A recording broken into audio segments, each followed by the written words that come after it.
Lindsey, Scarlett said this is kind of an odd, strange move. What is Urban Outfitters up to? They make clothes. They sell clothes. Yeah, well, now maybe they're going to sell pizza. I mean, the issue is this part of their core business? And retail investors seem to say, no, this isn't your core business. What are you doing buying an Italian food chain?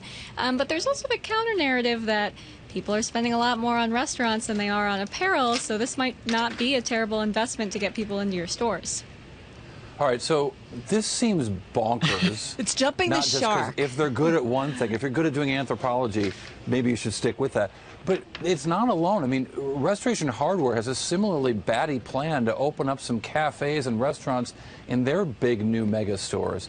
This just seems like it's going so far against the core. I mean, restaurants are hard enough. Right. Well, I mean, I think it's an effort to to make the store more of an experience. So it's a chance for, retailers to provide more reason to go into your store. Anthropology, the big anthropologies, they're putting in salons and cafes. So, you do a little shopping and then you go have a bite to eat and you get your hair done. It's worked for Restoration Hardware. And I get it. I mean, maybe they can put in some auto parts supplies and they can fix my car while I'm there, maybe some dog pruning. I mean, does this get too far afield? And if they screw up the food, maybe they lose the customer for the clothes. Right. I mean, that's a possibility that you have to think about. But, department stores have had restaurants in them for a long time. Think about 40 Carats at Bloomingdale's. So it's not so out of left field, but I agree. I think investors are concerned that it could distract from what you do well, which is sell clothes. Well, speaking of distractions, Lindsey, I wonder because they do report earnings after the closing bell today, right? And we've seen a bunch of retailers come out with some really disappointing results and disappointing outlooks at this point. You just wonder, is this a bit of a distraction play, if you will, when the company reports? What are we expecting from the quarter? Well, people aren't expecting a lot because retail has, really been slaughtered the last couple of weeks. No one's really reported great earnings. Nordstrom and Macy's led the way with really disappointing results. So I think people are concerned. They're worried that, if foot traffic's bad at Nordstrom, it's not going to be great at an Urban Outfitters either. But that remains to be seen after the bell. It is interesting, Lindsey, and here you've got a retailer who've got pretty consistent growth in sales, 7% year over year in the last quarter. But the stock's down 50% in the last, call it 6 months or so, to levels I haven't seen since 2011. Right.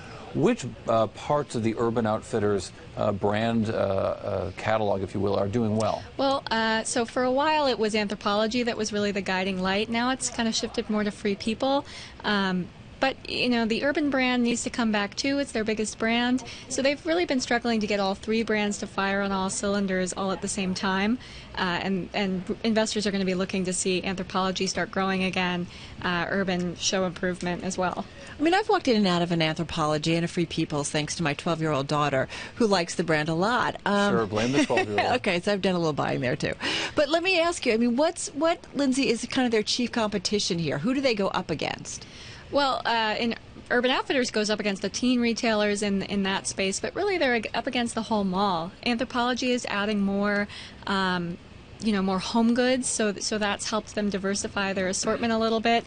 Clothing's a difficult thing to sell right now to anyone, no matter who you are. So your competitors are the entire internet, really, because and you got H&M and Zara who can do it more cheaply. Fashion. Well, yeah, that's what I was going to say. As a fast fashion thing's always got to be a challenge for them, particularly for those cheaper brands.